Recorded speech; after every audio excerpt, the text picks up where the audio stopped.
The Pros and Cons of Raising the Minimum Wage by Savannah Davis.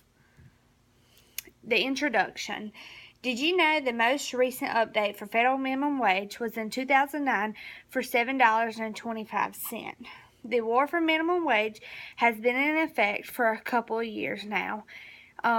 For example, McDonald's workers are having protests for demanding for $15 an hour for working at McDonald's. The pros and cons about raising minimum wage, I personally think there's way many cons over than pros, but I'm going to explain the pros and cons of minimum wage. The pros of minimum wage. It is said that in 2015, the New York survey found that 71% of Americans favor the increase of minimum wage. I think personally that those individuals do not see the big picture as a whole.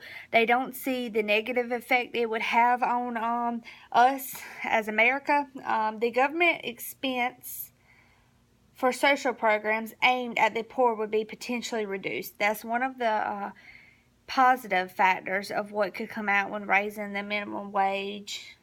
I think that would potentially be a good something good that would come out of it. The lower tax for other Americans would slightly be more revenue for our government, for our Social Security. I think personally that taxes should be reduced to all Americans, just not a few or a cluster of them. I think Social Security is a huge foundation of America. We have a lot of older people. They've worked for years and years. They deserve to have Social Security. I know a lot of people don't get approved for it, but I think that's another huge factor. We should take care of our elders. The cons of raising the minimum wage: business layoff, employees shutting their doors for good. This way, because they cannot afford to pay their employees.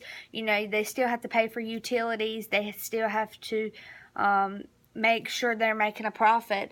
Disadvantaged low-skilled workers, which means they would get away of all of the low-skilled workers, but yet they're the first ones wanting the raise. For example, I refer back to the McDonald's incident.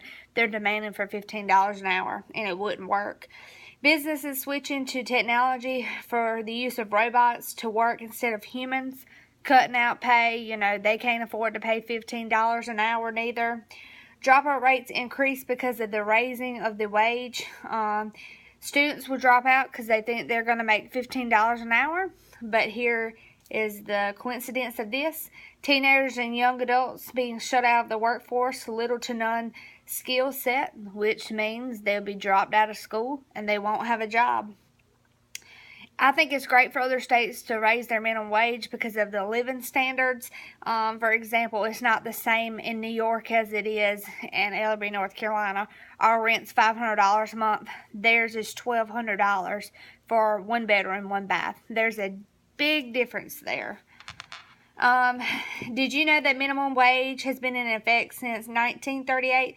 First was introduced rate at 25 cents an hour, and the federal minimum wage has increased over 22 times in the past 70 years. I personally do not agree with raising the minimum wage just because all of the factors that have all of the negative factors that would come in place. I don't think there's enough positive effects that would go over the negative effects. I just think that the rest of the states should raise their minimum wage a little bit and keep on going on, because, like I said, the negative would definitely outshow the positive, raising the minimum wage. Thank you.